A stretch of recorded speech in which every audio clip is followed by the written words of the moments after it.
This is the Detroit Sports Podcast Network. And welcome in, folks, to another edition of Open Mic Night. I am your host, Noah Taluki, back with you after an over 4-month hiatus. I had to do this. I had to record an episode right now because this episode is all going to be about your Detroit Lions, storylines for this game on Thursday, my excitement levels as a fan myself. We're going to break it all down for you right here on Open Mic Night. It is great to be back with you, folks. I know the last time we did an episode was during, just before the draft, I believe. We had my man Max Loeb come on the podcast. Tyler Habersky was on as well. Both guys from John Carroll. They were talking about the NFL draft, who they thought the Lions should take. We were going to do a follow-up episode after that, but it just never ended up working out. And then, I got busy with graduating with my master's from John Carroll University in Cleveland. And all of a sudden, I actually landed an internship, public relations internship with the Baltimore Ravens. So I am in Baltimore, enjoying my time with a first-class organization and all that. Now, once in a while, I'll be doing these podcasts. I don't know if I can commit to every week, but I definitely really wanted to give you guys an episode. Just because it's been over 4 months, and this is really a moment that us Lions fans have been rooting for a long time, and this definitely goes back over a decade, and just got me thinking, because this week I was really thinking about my history as a Lions fan, if you will, dating back to 2009. If you guys have listened to the podcast before, when Matthew Stafford separated his shoulder against the Browns, and they ended up winning the game. That was kind of my moment of becoming a Lions fan. And I was trying to figure out, when was the last time I was this excited for a Lions season? And a couple of years came to mind. Thought about maybe 2011. That was the year the year before Lions went 6-10. That was the year Stafford hurt himself again. But Calvin Johnson had a Pro Bowl season with 3 different quarterbacks. And there was a lot of hype because Ndamukong Suh had really made his presence known as the 2010 Defensive Rookie of the Year. That defense known as the Silver Crush. Some people were saying it was the best Lions defensive line since the early 80s with Bubba Baker and Doug English and those guys. But there was never a run game. There wasn't much to be excited about with that. The offensive line was pretty average. So there was a lot of holes, if you will, and the excitement was there, but it didn't seem as genuine as it is now. Maybe go to 2014. People were really excited about Matthew Stafford, Calvin Johnson, Ndamukong Suh was becoming that first-team All-Pro kind of player. The defense was solid with first-year head coach Jim Caldwell and defensive coordinator Terrell Austin. But again, no run game, average offensive line. It just didn't feel genuine. It didn't feel like a genuine hope. That's the closest the Lions have been to a playoff victory, 2014 against Dallas. It just didn't feel right. Then you kind of had the Matt Patricia era at the beginning. Is this going to work out? Little New England. They beat New England in that Sunday Night Football game, defending Super Bowl champs. Everything just kind of crashed down. This honestly has probably been the most genuine excitement I have felt in my time as a Lions fan, and I'm sure a lot of other people agree with me. And I'm going to tell you why it is so genuine. It's because the Lions actually have a team now. They have a team that people can rally on. This isn't just individual players. Oh, I'm really rooting for Matthew Stafford. I'm really rooting for Calvin Johnson. That's not what this team is like. This team, sure, they have some individual talented players. Jared Goff, Aiden Hutchinson, Amon-Ra St. Brown. They have some of those guys. But the Lions are really known for their team play, not as much for individuals like past teams have had. I think another reason, and I'm going to get to it a little bit later because I'm going to talk about the Sheila Hamp interview that she did with Dan Miller this week on Fox 2, which I thought was an excellent interview. I'm going to get to that later. But she talked a lot about culture and leadership.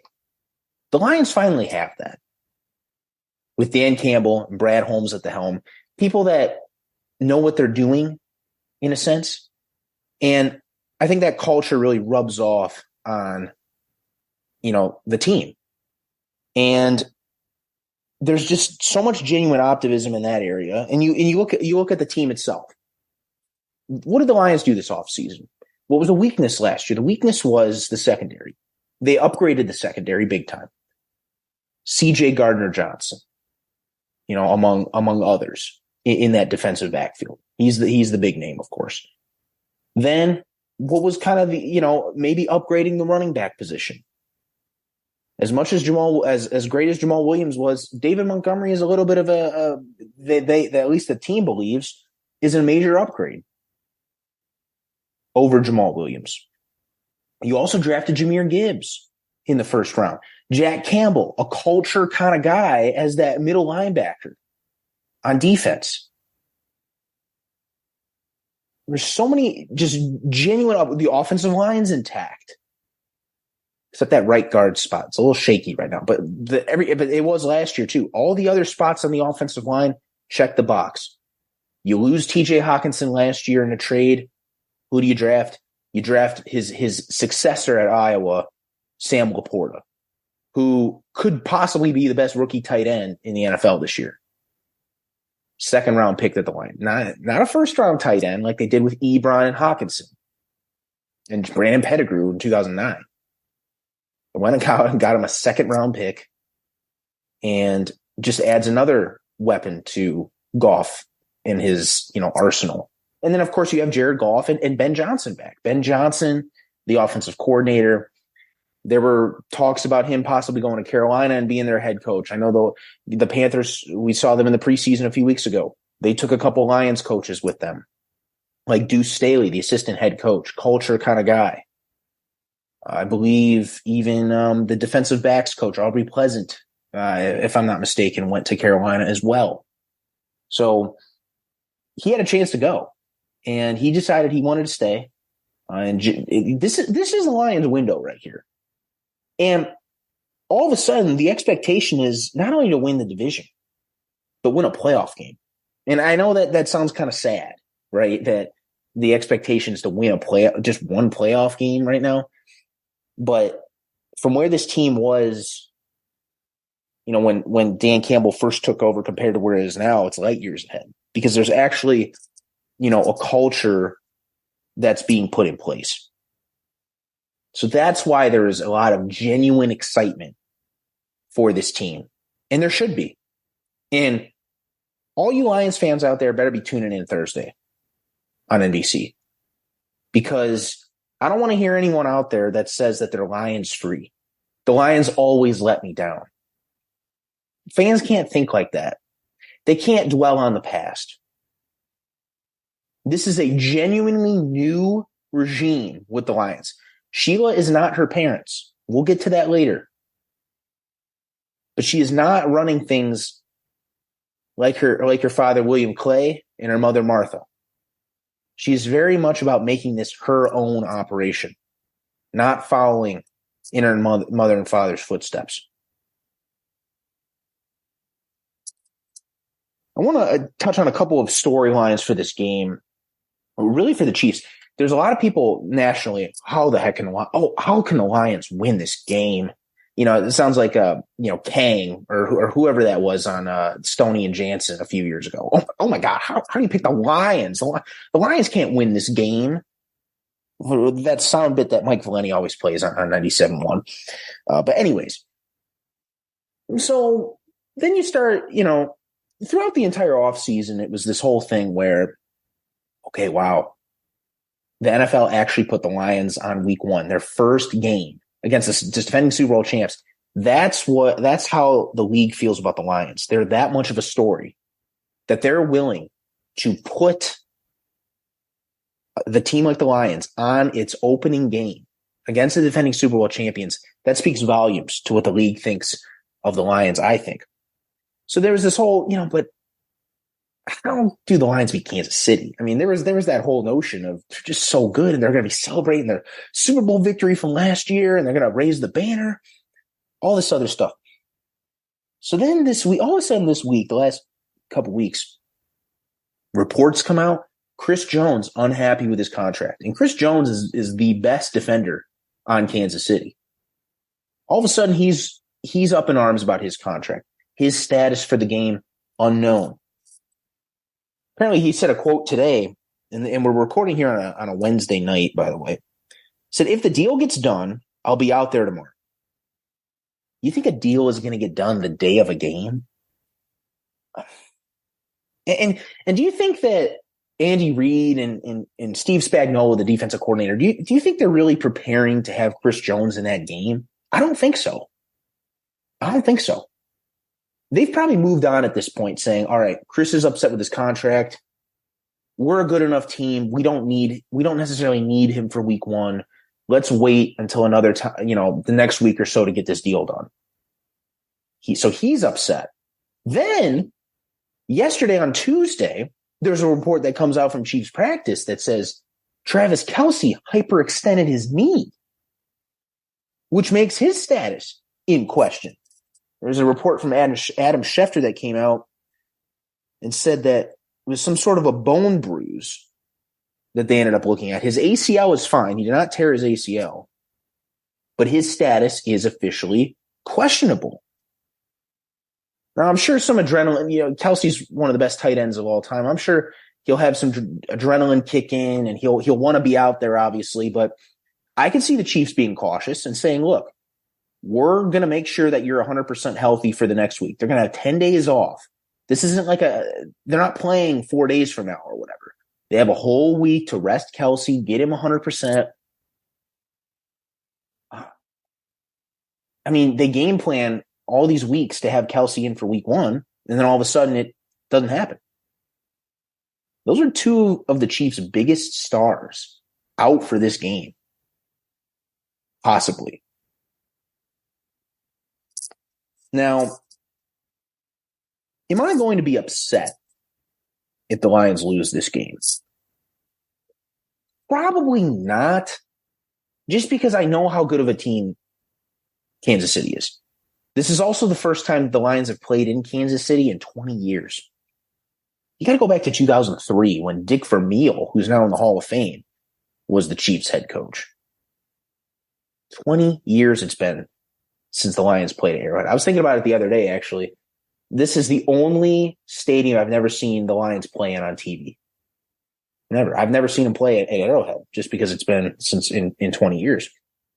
Because all those other games have either been at home, at Ford Field, or 2015, it was supposed to be on the road, but it ended up being in London. That was the year. Those were the back-to-back years when the Lions played the Falcons in London and then the Chiefs in London, who they got destroyed like 45-10 or something like that against Alex Smith and the Chiefs.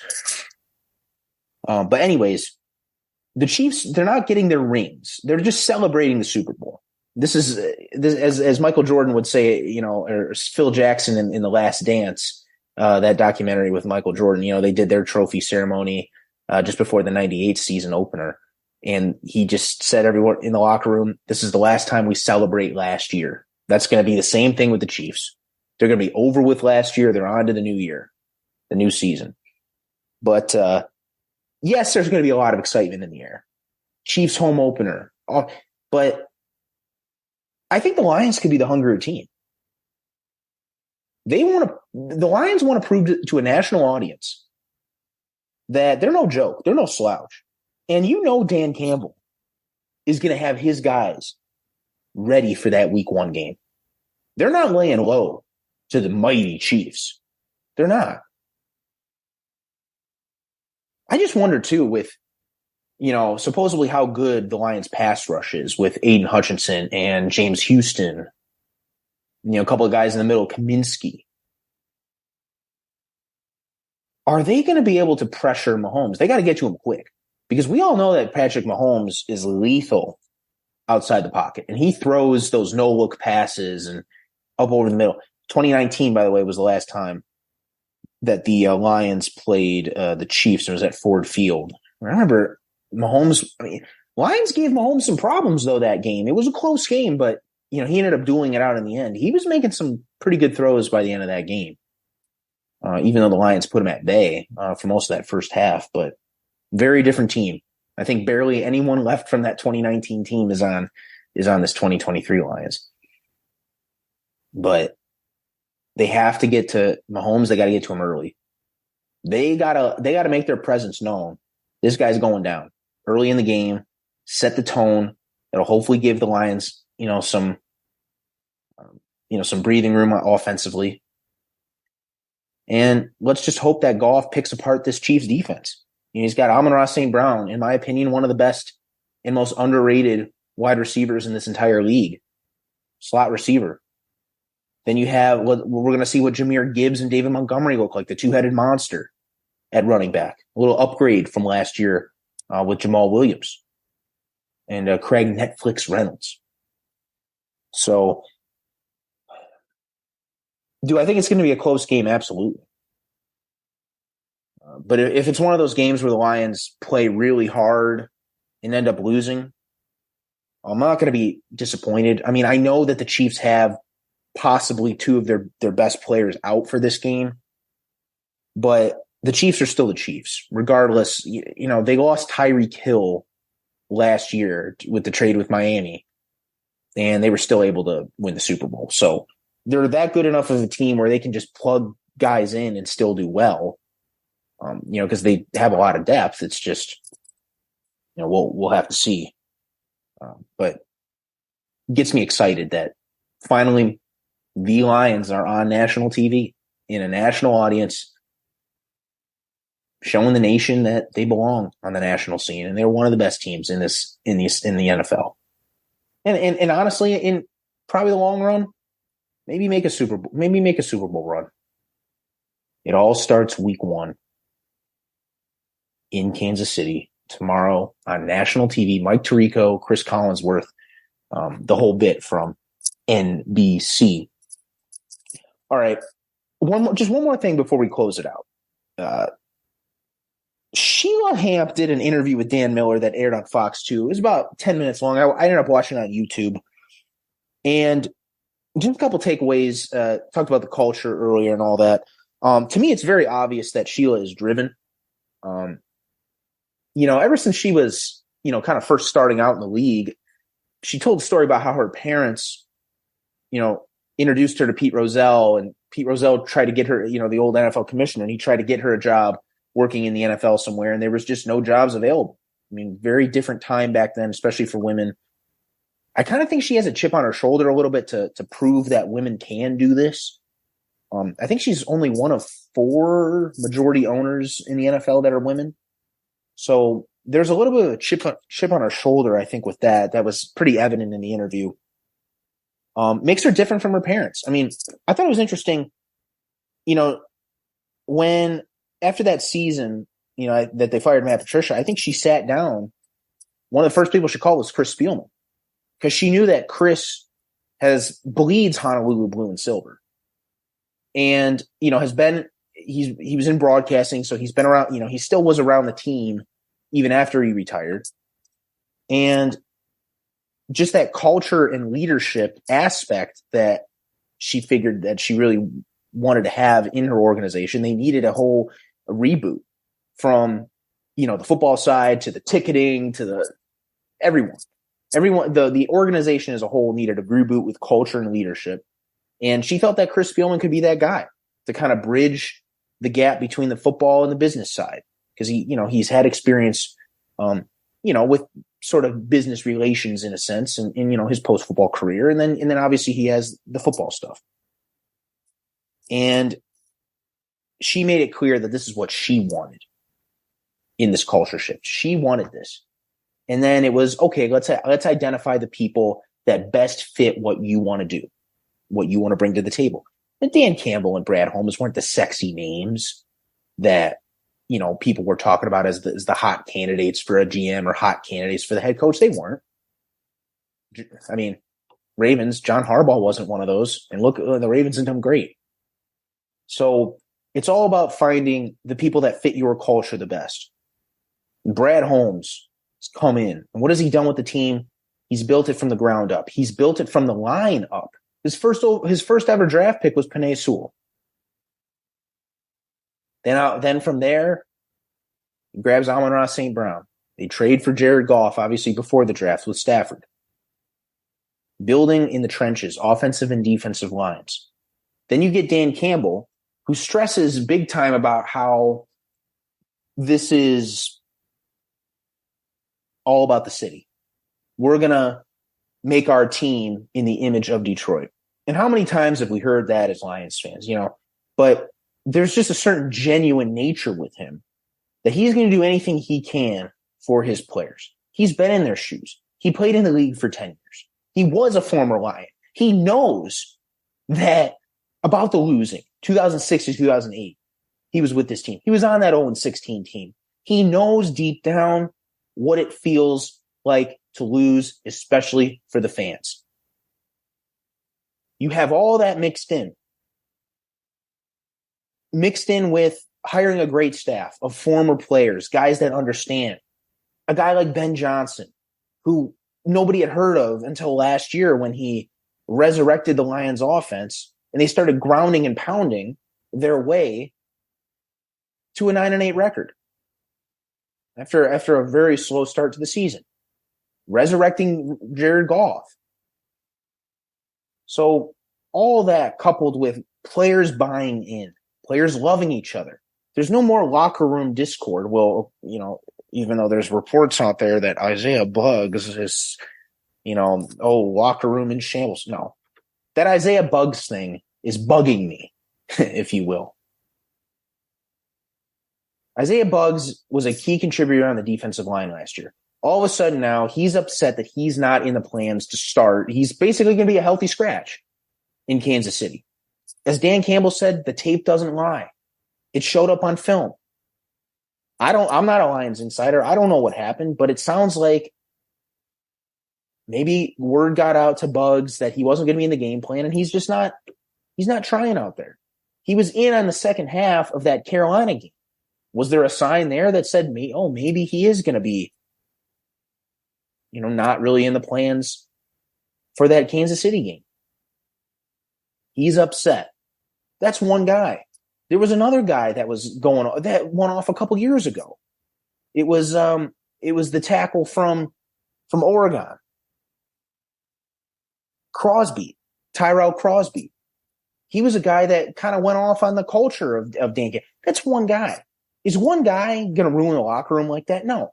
Dan Campbell's had stuff like that to deal with before. Buggs making a big deal about him not starting, that's not dividing the locker room. Whoever had that report, I think it was ridiculous. That's not going to be a distraction for Kansas City. I don't think it will be.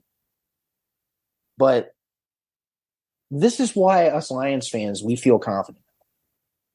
Because of the leadership, the actual changes. And these are genuine changes. This isn't, she's just another Ford. Genuine changes that have Lions fans excited. Because fans in Michigan here, being one myself, we want the truth. And when we know the truth, we're going to buy in. And so many people have bought in because I think us fans, we see through all the BS, if you will. And we're seeing through this. And this is genuine. So another thing, by the way, from Sheila's interview, she said that Chris Spielman hosts a football 101 session every Tuesday at Ford Field for anyone in the organization that wants to come. So I'm assuming that includes, the ticketing people, business, market, like all those, football business kind of people. Anyone can come. Man, count me in. I want to learn football from Chris Spielman. I thought that was awesome.